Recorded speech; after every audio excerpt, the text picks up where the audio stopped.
Hola, buenos días. Hola, buenos días. ¿Qué tal? ¿Llego a tiempo? Que veo que hay consultas de 11 a 1. Bueno, había consultas de 11 a 1. Esto antiguamente era la consulta del médico que había aquí en Libardón hace muchos años ya. ¿Ya no está en funcionamiento entonces? No, ahora mismo no. Ahora mismo ya... Bueno, esto era un médico que teníamos aquí de la asociación vecinal, pero bueno, ahora tenemos aquí un consultorio periférico de la sanidad pública ya. A finales del siglo XIX, principios del XX, pues la gente de aquí, de este pueblo, pues fue una gente que emigró muchísimo. Yo creo que la mitad de la población, que se calcula que a principios del siglo XX era de unos 1.300 personas, pues la mitad aproximadamente emigró a Chile, a Argentina y a Cuba. Entonces, la gente que emigró, pues, como se solía decir, hizo dinero, hizo la América. Entonces se acordó de sus raíces, del pueblo, y con el dinero que se mandaba de Chile, de Argentina y de Cuba, pues se hizo la casa escuela esta casa que era para el médico el primer médico que tuvimos nosotros aquí en Libardón fue don Celestino Piñera Peón. Entonces, bueno, se hizo con las aportaciones que hicieron de América y el trabajo de los vecinos de aquí del pueblo de Libardón. Hay muchísima gente que viene ahora aquí a Libardón todavía buscando sus raíces, y la única forma que tiende de encontrarle raíces es yendo al cementerio. Uy. Sí, porque allí es donde están todos los apellidos de gente de 100 años, de 100 y pico de años. Quieras que no, pues los lazos se van perdiendo, pero los antepasados están aquí. Y hay muchísima gente que viene buscando raíces. Te voy a contar una anécdota que pasó el año pasado. Si te fijes, el apellido del primer médico que hubo aquí en Libardón fue Celestino Piñera Peón. Sí. Y el que fue presidente de Chile, de la República Chilena, Sebastián Piñera, pues era descendiente de este hombre, bueno, de la familia de don Celestino Piñera. Sí. Y el año pasado aquí mismo se apareció aquí ¿Vino Sebastián? Vino Sebastián aquí y se apareció aquí buscando la raíz de él. Nosotros en el 2001 estuvimos en Chile, y todo el mundo que cuando llegábamos nos preguntaba: oye, ¿vosotros qué coño sois de Libardón? Sí, somos de Libardón. Y claro, estábamos hablando con gente que tenía 60, 70 años, que ya su abuelo era el que había emigrado en aquella época a Chile. Y seguían sintiéndose. Y seguían preguntando por el sitio donde había nacido el abuelo, el Peñeu, el Eslavayu, Fano, Los Toyos. Todos esos son barrios. Esos son barrios de aquí, del pueblo de Libardón. Y eso demuestra que se siente la raíz.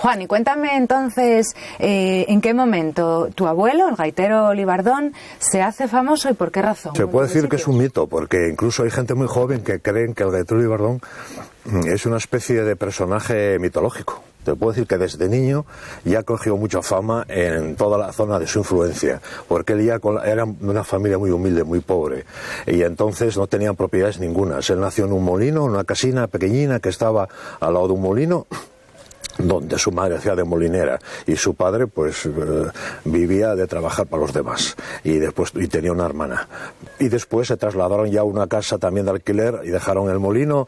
Y bueno, pues él empezó ya desde muy niño, andaba por las romerías, por los pueblos, por todos lados, aprendió muy pronto a tocar la gaita, sobre todo a cantar. Él cantaba divinamente la música religiosa, y eso que le sirvió después, que cuando era famoso también se hicieron famosas las misas de Libardón. Cantaba la misa, bueno, como Los Ángeles, la tocaba con el armonio, pero eso todo la música religiosa. Y con la misa solemne, que entonces había muchos sacerdotes, no como ahora, que había 3 en la misa solemne de los pueblos, y en más él 4.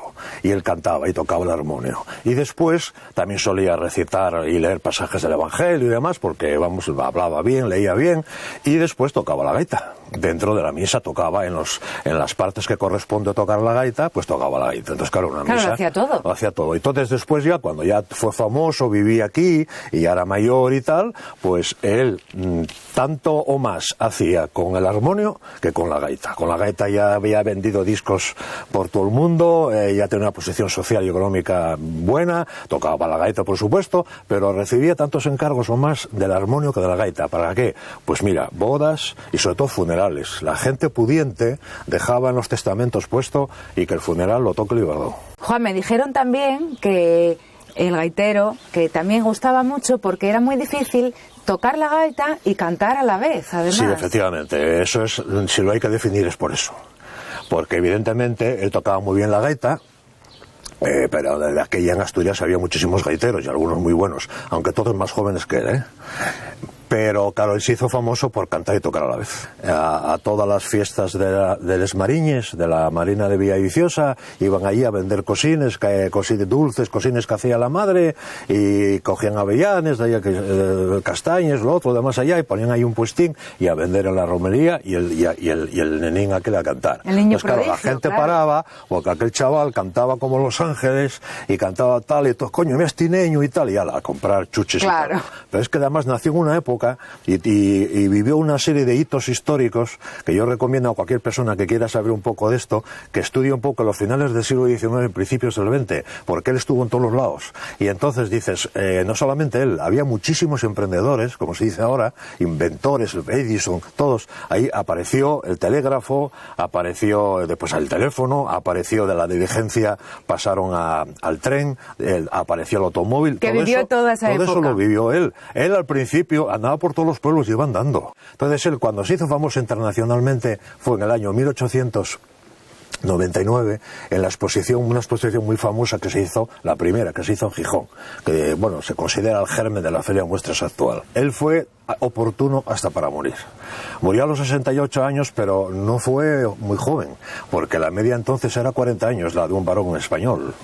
En octubre del 32 murió el gaitero del Ibardón aquí en esta casa, y en enero del 33, justo, nombraron canciller de Alemania a Adolf Hitler. La guerra mundial, eso afectó a la familia, como todas las familias, hubo gente que murió, hubo problemas, hubo hambre, y todo eso lo vivió su esposa, mi abuela, que fue siempre su sostén atrás, mientras él le pasaba casi toda su vida fuera viajando, pero bueno, también trayendo dinero a casa. Ella mantenía a los 7 hijos y mantenía la hacienda y atendía de todo el mundo. Tengo que romper una lanza por mi abuela, porque cuando uno habla de él, pues dices, jolín, este hombre viajó y tal, pero un momento, y ella aquí, con todo esto y esta historia, y sobre todo esos 20 años finales, que yo creo que era que estaba esperando que naciera yo, como nací en el 51, dijo, bueno, ya me voy. Viene silbando el río una canción, ay tu canción, dice que has escondido, hay una hoguera, mi corazón. Se ha escondido palomas buenas allá me voy. Entonces alguien grita avalancha y estoy perdido, todas las huellas se han destruido. Entonces de repente llueven balas y yo aquí sigo. Saldrá a buscarte si salgo vivo, si salgo vivo, si salgo vivo, si salgo vivo.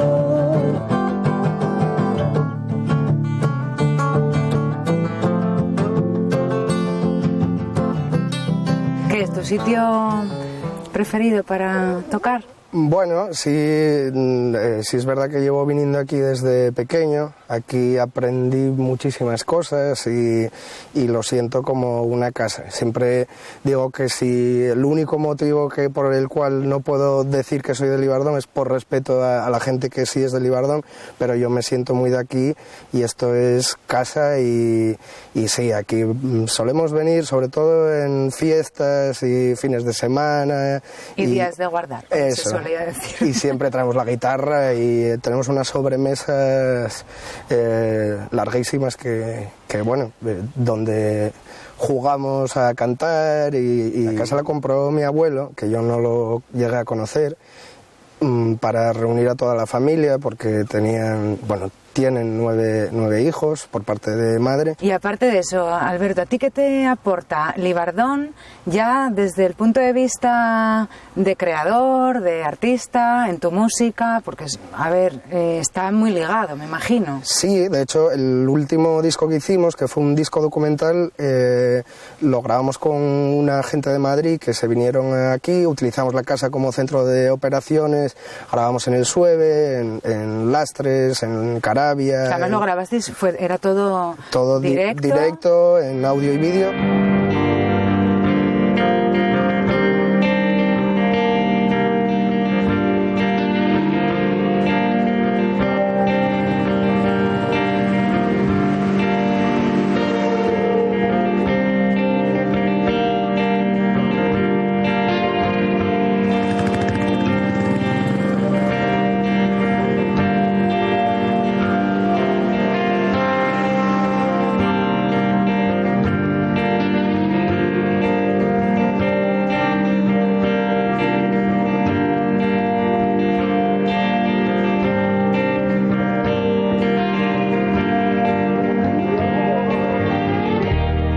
Tío Francisco Grande Cobian, yo tengo conocimiento que fue una persona muy importante en la medicina y la nutrición, pero oye, estoy con la sobrina de Grande Cobian y quiero que me lo cuentes tú desde tu punto de vista. ¿Por qué fue tan importante? Pues para mí lo más importante es que era una gran persona. Era una persona muy humilde, encantador y además con una gran capacidad de trabajo. Entonces él tuvo la ocasión, estudió medicina en Madrid. Entonces él nunca le gustó la cosa de clínica, sino que le gustaba la investigación. Y él estuvo en la cátedra de Negrín, que fue presidente de la República aquí en España, y después de la guerra tuvo algunos problemas. Entonces tuvo que irse a Jaén, a casa de un amigo, porque estuvo perseguido, lo que pasa después de las guerras, desgraciadamente. Pero entonces tuvo una oferta, porque presentó un trabajo del que había estado haciendo él durante los años de la guerra en Madrid, estudiando todas las carencias vitamínicas, y esto, claro, realmente en una guerra, y en Madrid, una ciudad que estaba cercada, que no podían entrar alimentos ni nada, él montó como una especie de dispensario con otro grupo también de amigos médicos, y él era el que se dedicaba a hacer síntesis de vitaminas y todo esto para intentar mejorar las condiciones de vida nutritivas de la gente de Madrid. Y eso, cuando terminó la guerra, él lo presentó en un congreso que había en Londres. Y entonces, gracias a eso, pues le llamaron de Estados Unidos que si quería ir allí para preparar unas dietas para el ejército norteamericano en campaña. ¿Y a tu tío, a Grande Cobian, le gustaba regresar a Colunga? Le encantaba. Y además eso de reunirse con antiguos amigos de toda la vida, irse a tomar fabada, eso lo enloquecía. Y entonces él le encantaba. Él se encontraba aquí en su ambiente. Yo recuerdo, como nosotros de pequeños veníamos aquí y nos gustaba tanto. Y la gente aquí es tan encantadora.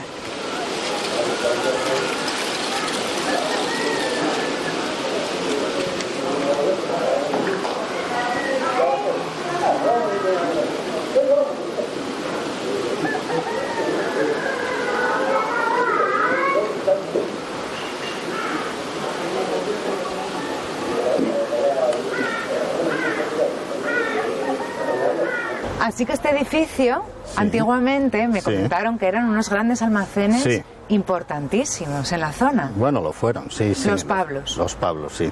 La tienda de los Pablos llamaban. ¿Quién fundó estos grandes almacenes? Esto mi abuelo Cayetano Pérez Velasco, que era un hombre de negocios y se le ocurrió esto como se le ocurrieron tantísimas cosas, ¿no? Se hizo en el año 11, el arquitecto fue Manuel Busto, que es un arquitecto bastante prestigioso, y luego llegó a ser su consuegra, porque eran consuegros. Mi padre nació aquí en esta casa nació en el 14, o sea, ahora mismo tendría 100 y pico años. Pues según me decían, se vendían desde un alfiler hasta un coche, si querías. O sea, se vendía de todo. Bueno, cuéntame, ¿quiénes eran exactamente los Pablos? Bueno, los Pablos, concretamente, eran mi abuelo y dos hermanos suyos, eran como les conocían a los tres, como los Pablos. Su padre se llamaba Pablo.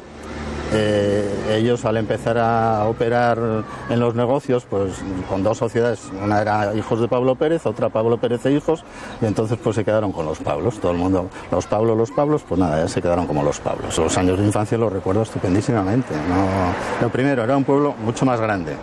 Vamos, mucho más grande, quiero decir, más grande no, más, con mucha más gente, mucho más vivido, con muchísima más gente, muchos más niños, muchos más negocios. Aquí había muchísimos negocios, estaba todo abierto. Pues la gente se relacionaba, yo creo que mucho más que ahora, con mucha más solidaridad, mucho más, no sé, era una manera, a lo mejor si quieres, igual más inocente de vivir, no lo sé, no, por lo menos la sensación que yo tengo, pero no era esto de ahora, que parece como que recelas un poquitín del vecino siempre, como antes nunca se te ocurría pensar que pensara o que dejara de pensar, o por lo menos yo no lo pensaba, pero ahora es que parece que está todo el mundo igual como era la defensiva. La inocencia. La inocencia, eso, sí. Que al final... Era el candor, era la vida del pueblo que era más...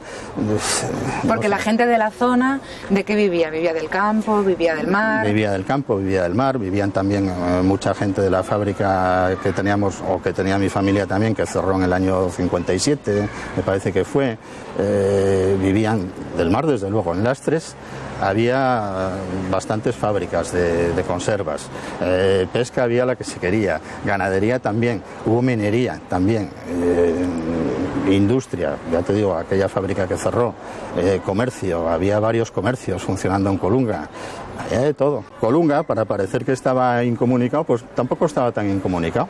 Hombre, se ha ganado muchísimo, se ha ganado por un lado, también por otro también se ha perdido porque también pueden pasar de largo más deprisa, ¿no? Pero bueno, la gente viajaba muchísimo, iba mucho a Oviedo, a Gijón, que tampoco estábamos tan aislados, a Villaviciosa, que siempre fue un área de influencia bastante importante aquí en Colunga, y menos hacia arriba de Sella, Nosotros, Colunga tendía más hacia Gijón. Colunga era muy gijonés y muy obetense, más gijonés que obetense. Y bueno, luego en cuanto a fiestas, pues era una fiesta, porque Colunga, las fiestas de Loreto, yo me acuerdo, aquí había gigantes, cabezudos, carrozas, todo eso que ahora mismo no lo hay. O sea, todas esas cosas que eran tan típicas. Que no veo yo gigantes y cabezudos. Claro, y bueno, raro era el año que no pasaba la Vuelta a España por aquí. Yo no sé cómo lo hacían, pero lo hacían.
La verdad es que el sitio es espectacular, ¿eh?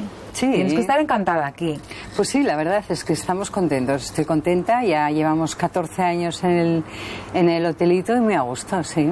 ¿Eres de aquí, de Colunga, tú? No, no soy de Colunga, soy del País Vasco, lo que pasa que afincada aquí hace muchos años, en Oviedo primero y luego en Colunga, o sea que ya casi se puede decir media asturiana. Esta casa es un edificio protegido, una casa de 1880 y bueno, en el momento que pensamos que se abrió el Museo Jurásico, pensamos que era una buena opción de negocio, puesto que en ese momento no había ningún hotel de 3 estrellas. Y en ese momento dio la casualidad de que no estaba trabajando y nos lanzamos un poco a la aventura de crear un pequeño hotel con cierto encanto. Parece ser, no lo sé a ciencia cierta, pero yo creo que tiene una relación con alguna familia de origen asturiano, pero que estuvo en Chile.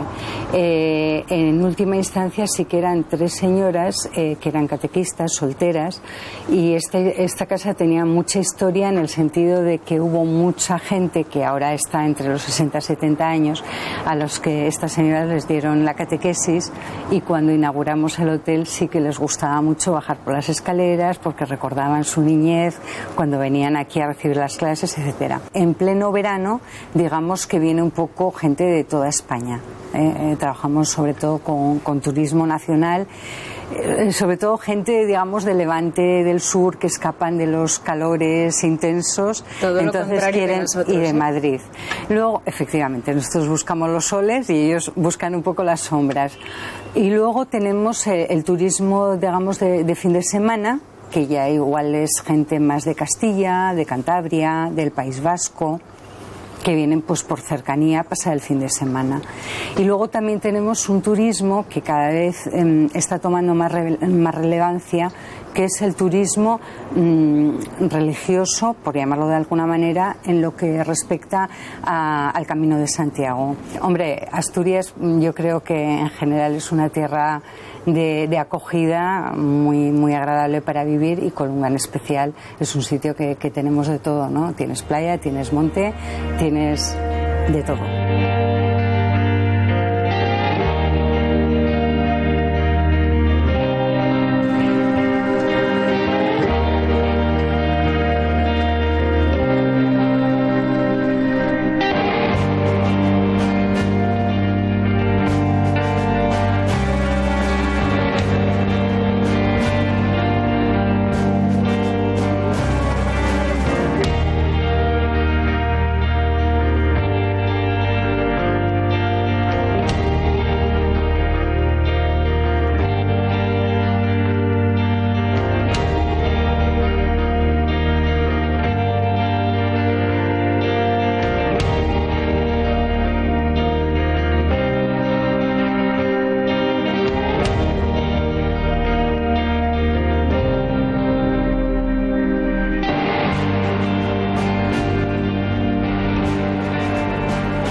Oye, ¿y por qué es tan importante esta iglesia de Gobientes? Pues tenemos por una parte es el único monumento prerrománico que tiene Colunga, es una iglesia que fue muy retocada, muchas veces la gente viene, cree que es una iglesia del siglo XIX. O sea, que se rehabilitó en el XIX. Sí, pero después una vez dentro ya ves que dónde están sus partes, o sea, la parte que está remodelada, ves un poco lo antiguo, y aparte es la más oriental en Asturias. O sea, hasta llegar a Cantabria, todo lo que es Llanes y toda esa zona solo sería románico.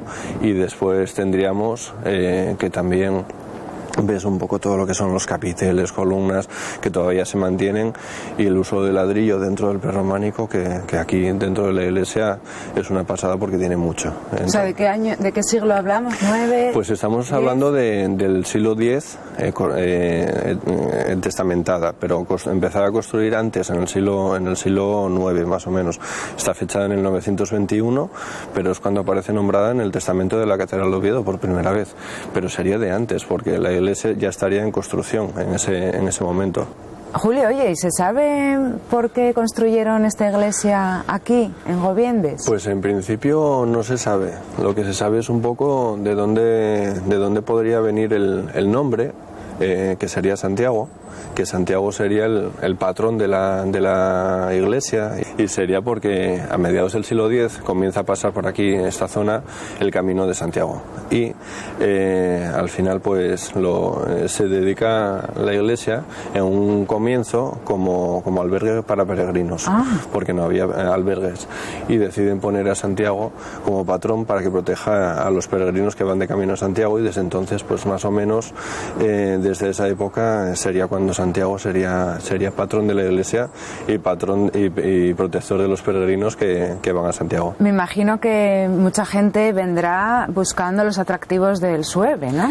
Pues sí, viene mucha gente, y bueno, nosotros en la exposición que tenemos aquí en el Centro de Interpretación, el título es El Reino de la Niebla, y más que nada porque es una sierra que es litoral y se forman muchos bancos de niebla. Hay un dicho que dice que puerto cubierto y mar descubierto, al día siguiente el tiempo asegurado. Los atractivos que tiene pues sería que por una parte tiene los dos grandes bosques del Sueve, que serían el bosque de Tejos. Sería bonito porque es el mayor tejedal que hay en España. ¿Ah, sí? Es el mayor bosque de Tejos, es una antigua selva mediterránea que es una pasada. Encima conserva lo que es la única población de gamos, que ahora mismo hay muchísimos, hablamos de casi 1 millar de gamos en lo que es la Sierra del Sueve, y sería la única sierra que conserva ese tipo de fauna, porque sería introducida, no sería autóctona. Es un tipo de cérvido que se reproduce aquí en la sierra, y lo que es octubre, las primeras semanas de octubre, es cuando se hace el celo. Y después tendríamos lo que sería el Hayedo de la Viescona, que sería el bosque de hayas, una selva atlántica. O sea, que tenemos tejos y tenemos hayas y tenemos acebos. Y después ya, para poner la guinda en el pastel, la ponemos en el pico más alto, que sería el que tiene la cruz, el pico Pienzu, que sería el pico más alto de la Europa continental referente al mar. Es decir, no hay ningún pico tan cerca del mar más alto que el Pienzu.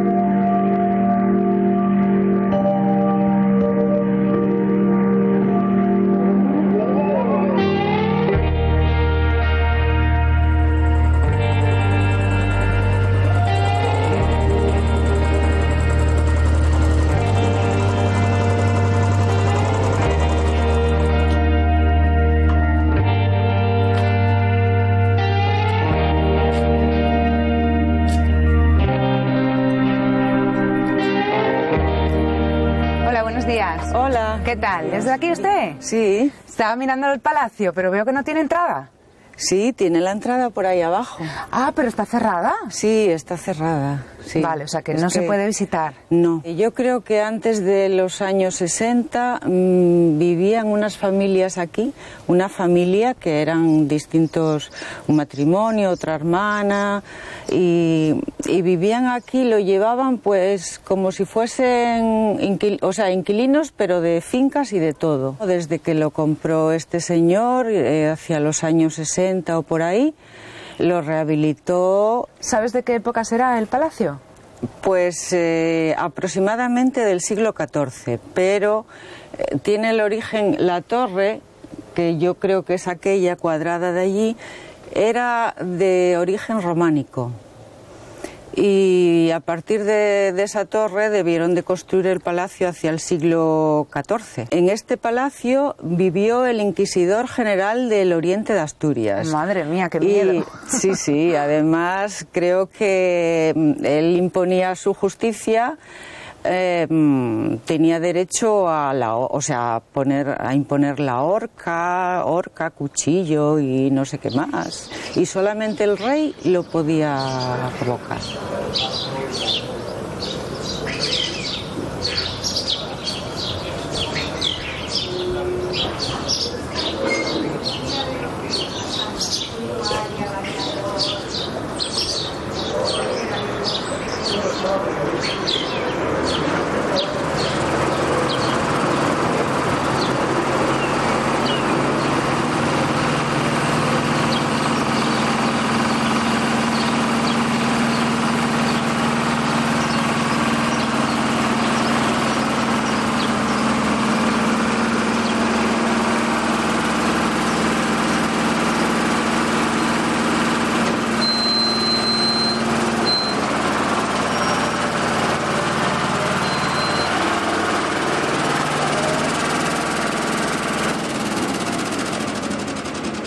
¿Qué tal se vive aquí en Gobiendes? Pues aquí en Gobiendes se vive muy bien. Lo que pasa es que desapareció mucho más de la mitad de la gente, mucho más de la mitad de la gente de aquí de Gobiendes. Quedó poca, ¿eh? Porque la gente antes, como había, desde que yo vine para aquí, desaparecieron 30 y pico labradores con vaques, 30 y pico cuadros que desaparecieron. ¿La gente se dedicaba a la ganadería? No, se dedicaba a la ganadería, pero los hijos marcharon para Gijón, para Oviedo, y después los viejos a retirarse, una ganadería que desaparecía, ya que se había quedado. Desaparecieron como 30 y pico. Bueno, aquí en Gobiendes no hay nada más que 2 ganaderías. 5 vaques ya era rico, ya era un ganadero de los que se creía que era rico. Aquí tenían 2 vaques o así, y después alguno ayudábase, como viven a las mines de Caravia, y ayudábanse con la ganadería y con los vaques, pero yo conocí aquí muchas mujerines ya viejas que tenían 2 vaques y vivían con esos 2 vaques. O sea, de la leche que sacaban. La leche que vendían y luego que vendían los terneros que vendían, y claro, vivir comiendo maíz y sembrando patatas y faves, comiendo todo lo que daba la finca, no andar con la carne de aquella. ¿Sabes la carne que se vendía de aquello? ¿Cuál? Cuando el que moría, casi era morir, una vaca por un pueblo por ahí, salían por aquí a vender la carne.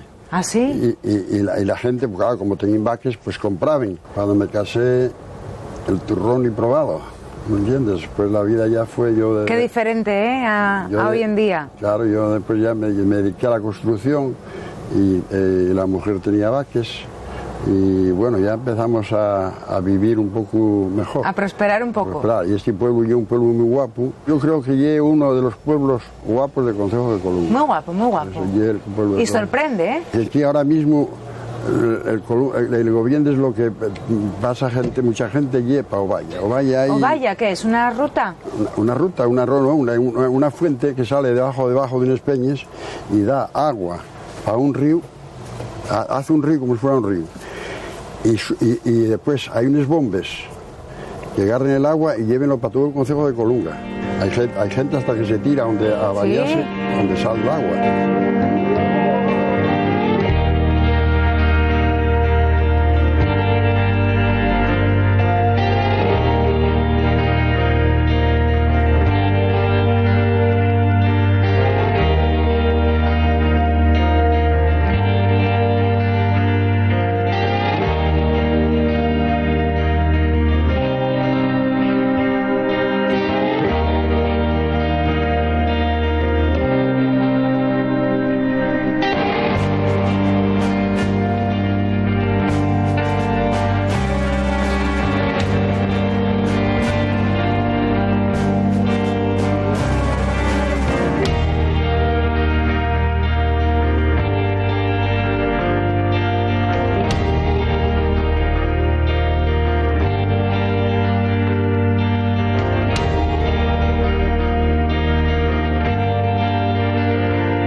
¿Cuánto tiempo llevas tú en la isla ya viviendo afincado?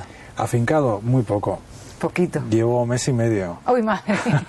Entonces no me podrás contar nada de la isla. No, te puedo contar mucho, porque yo nací en Avilés, pero he heredado esta casa de la isla ya hace bastantes años y me he dedicado a arreglarla y a cuidarla y sobre todo a recuperar los muertos, ¿no? ¡Uy, madre! Eso suena regular, ¿eh? No, muy apasionante, porque yo heredé un montón de legajos así enorme, que eran testamentos, escrituras, etcétera, y los he ido recuperando y archivando, ayudado de una persona, sabes que es Paloma, que es quien ha hecho el trabajo historiográfico, y hemos recuperado una línea hasta 1600 y pico de dueños de esta casa, a la cual yo estoy emparentado, claro. Un trabajo apasionante, más que nada porque no eran ni nobles ni hijos de algo, eran aldeanos, lo único que conservaban las escrituras para controlar las fincas que compraban, vendían y heredaban, ¿no?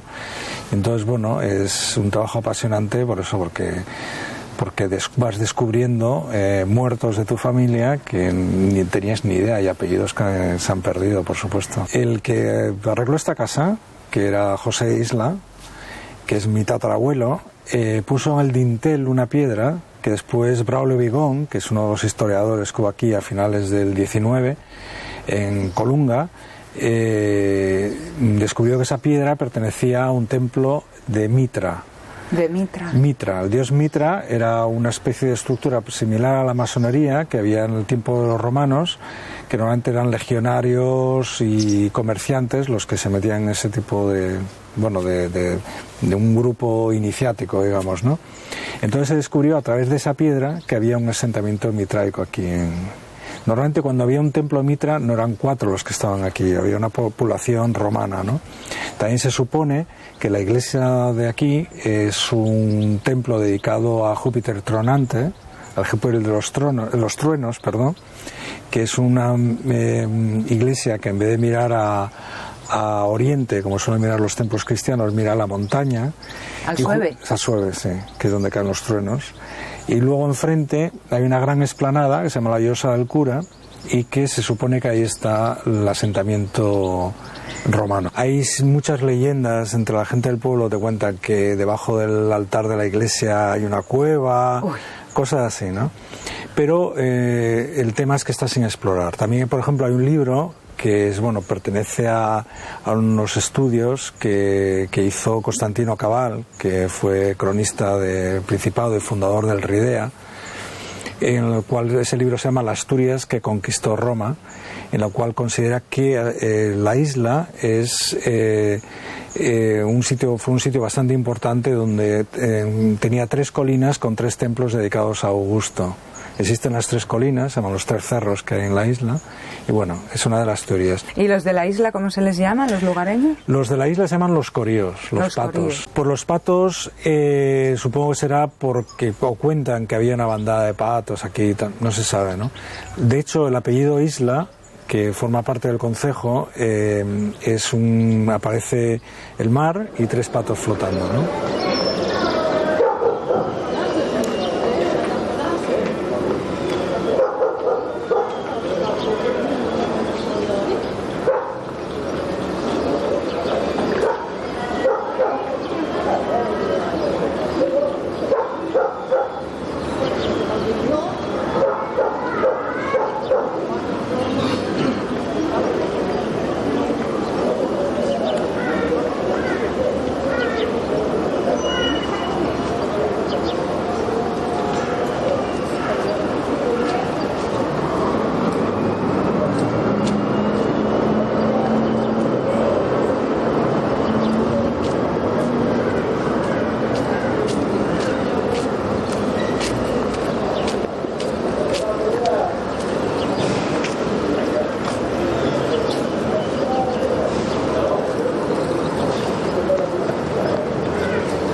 Araceli, entonces tú venías aquí de pequeña a los trincheres a jugar.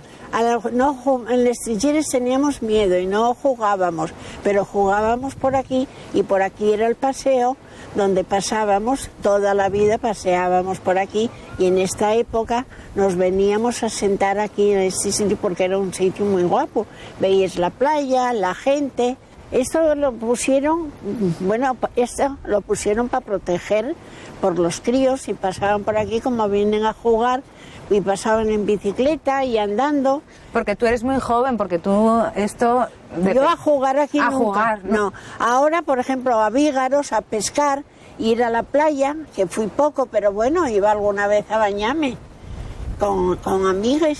Pero ¿y tú sabes cuándo construyeron las trincheras estas? Yo eso no lo vi, de oírlo, porque era tan pequeña y claro, sola por aquí cuando esto no, ¿quién venía? Yo tengo visto soldados y había moros y yo tenía miedo porque de pequeña decían que los moros que llevaban a las pequeñas en bolsas. Y cuando la guerra, que pasaron por aquí, nosotros siempre vivimos del campo. Y teníamos la cuadra al final del pueblo y yo fui con mi madre de noche a dar de comer a las vacas y quedéme con moros con un pánico porque me iban a llevar en la bolsa. Claro, si te habían contado eso, ¿no? Sí, y lloraba y decíame uno, no llores, que no te pasa nada, que tengo yo un sobrinín como tú y vas a jugar con él. Pero yo como tenía miedo... te lo habían dicho y oye, lógicamente... Yo tenía 4 años. Bueno, entonces con 4 años me vas a contar. Y claro, porque eso fue después que entraron los nacionales cuando se hizo esto. Siempre hubo piquilles entre los pueblos y decían que los coríos de la isla, ya sabemos cuántos son, 25 retorcidos como cuernos de castrón. Ay. Si la mar fuera de leche y las piedras de Borona, ¿quién vería los coríos y en Arra Pellellona? Los coríos de la isla, como podemos volar encima de los raposos, podemos... Ay, no lo digas. ¿Y los raposos de dónde eran? De Gobiendes. Los de Güerres Gatos. Qué bueno, ¿eh? Todo con nombres de animales. Sí, sí. Oye, ¿y cómo era la isla cuando tú eras así pequeñina y en tu infancia? Las casas fueron poco a poco arreglándose.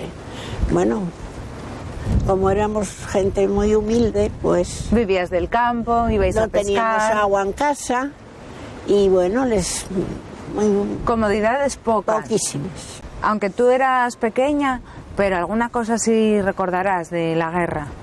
Pues sí, porque pasaban los aviones y nos escondíamos y bajábamos al pedrero que había cuevas a escondernos. Tú imagínate si caía una bomba ahí con todas las piedras, ¿no? Vaya miedo. Sí, porque aquí no había donde ir a refugiarse ni a nada. Mi madre pasó la guerra recogiendo las faves en los maizales. Uf, y mi padre pescando. ¿Tú que eres de la gente más antigua de aquí de la isla? Sí. Yo solo tengo 2 que son de Cobián, que son mayores que yo, de la isla tal, ¿eh?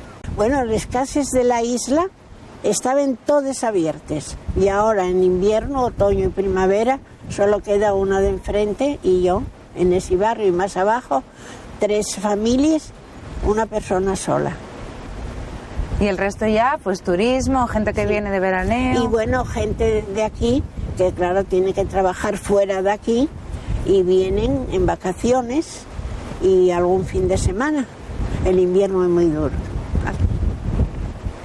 Porque no pasan ni coches, ahora por lo menos vemos pasar coches. ¿Y las fiestas de aquí, de la isla, cómo eran? Preciosas. Sí. Mucho disfrutamos. Venían orquestas, tocaban. Sí, había buenas gaiteros, fiestas. ¿no? Y... Bueno, el gaitero despertábamos por la mañana. ¿Ah, sí? Bueno, ya teníamos que despertar, pero sí, no, estaba muy bien. Yo creo que antes que se disfrutaba más que ahora la juventud. Sí, porque ahora van para las discotecas a... ¿Antes no había? ¿Dónde iban Pero a ir? bueno, había fiestas, ¿no? Claro, por eso que estábamos... Íbamos a Lastres andando. Sí. Y veníamos andando. Bueno, una tiradina, ¿eh? En mi plena juventud. Así os manteníais de fuertes. Y a Colunga, y a Gobiendes, y a Carabia. Y en Loja sentábamos todos en medio de la carretera a descansar porque no podíamos. Ya no podíais más.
¿cómo acaba una catalana viviendo en la isla? 30 años que llevas aquí ya. Vine de vacaciones, me enamoré de mi actual marido y nada, pues me quedé aquí ya. Me separé, me divorcié, todo el tema y nada, pues me quedé aquí a vivir. ¿Te enamoraste de la isla? Y me enamoré de las dos cosas, porque yo sí, de las dos cosas más importantes. Porque yo fui a entrar en la isla y dije yo, esto, aquí pasa algo, y aquí me quedé, aquí estoy. Y nada, pues así, llevo 31 años casi aquí en la isla. ¿Y que te integraste bien en la vida a la primera de la isla, del pueblo? No, en la cultura asturiana? Me encantó. ¿Sí? Además, yo, por ejemplo, he estado haciendo bailes folclóricos aquí también en Colunga. ¿Bailes folclóricos? En el grupo de Colunga, sí, palabra. Y nada. ¿Y tú ya bailabas allí en Cataluña? No, en Cataluña no. O sea, que te dio por el baile aquí. Porque a mí lo de la gaita y tal como que me prestó mucho. Digo, pues venga, va. Oye, cuéntame cómo era la isla cuando tú viniste. Bueno, pues no tiene nada muy diferente que ver. a cómo es ahora. Nada que ver, porque mira, el suelo para empezar era suelo como este que ves aquí ahora, suelo de tierra, no había carreteras, no había nada. No había alguna bombilla, nada. O sea, no tiene nada que ver con la isla de ahora. Era una aldea. A mí me encantaba, ¿eh? No digo que no me guste ahora, pero casi que me gustaba más antes que ahora. Bueno, ahora hay mucha gente, mucho turismo. Sí, bueno, es bonito, ¿eh? La isla siempre será la isla, siempre, ¿no? Pero, bueno, la isla de la aldea con las vacas, me acuerdo que donde Angelita y María Jesús todavía vean gochos allí, las vacas, tenía la cuadra justo al lado de la casa Angelita, los del Cerrillo tenían las vacas, bueno, hasta hace poco las tenían. Iban por todo el pueblo las vacas a los prados. Claro, porque la gente vivía de la ganadería. Era otra historia, no tiene nada que ver con lo que hay ahora. ¿Y qué es lo que te gustó de la isla? Pues todo, porque yo, mira, yo llegué por la noche, a las 12 más o menos era, y me acuerdo que llegaba en caravana, en una roulotte, y nos quedamos donde la churrería antigua, o sea, la churrería. Nos quedamos allá acampados, que de aquella pues no, estaba la churrería, pero no era como ahora, era pequeñita, y bueno, por el invierno lo quitaban, ¿no? Entonces quedamos ahí con la caravana y al otro día, claro, por la noche no se ve el Sueve, no se ve la playa, no se ve nada, ¿no? Y entonces cuando al amanecer ves el Sueve, ves la playa, ves todo y dices, uy, aquí esto lo quiero para mí, aquí estoy. Cuando yo empecé a venir aquí a la isla, pues claro, yo tenía la costumbre de que allí en Barcelona pues hacíamos hogueras de San Juan en todos los sitios, a patadas, allí hay una hoguera de San Juan en cualquier lado. Y aquí, en la primera noche que yo llegué, cuando el día que yo me enamoré de mi marido, que fue un flechazo, fue en plan así, sí, es verdad, es verdad. Entonces, esa noche digo, joder, aquí no hay hoguera, pues me monté una hoguera. Y a partir de ahí, todas las noches de San Juan, desde hace 30 años ya, hemos hecho hogueras de San Juan, siempre, todas. O sea, que empezaste tú haciendo... A ver, ya había gente que la hacía, pero luego se ve pues que se dejó de hacer. Y entonces me acuerdo que desde que yo llegué, pues... Y como tú venías ya con la tradición de allí... Hacemos nuestros rituales, hacemos una noche, bueno, es muy bonito, ¿eh? Hacemos una comida de hermandad a todos los vecinos de la isla. Cada uno trae lo que le da la gana, una tortilla de patata, otro una botella de sidra, otro... Cada uno trae no sé cosa y hacemos allí una fiestuca bien guapa, ¿eh? Hasta las tantas de la mañana. Luego cuando ya estamos todos así bien puestos de sidrina y tal, a hacer trastas por el pueblo. Y a poner las macetas de uno para un lado. ¿Ah, sí? Sí, no, para la verdad.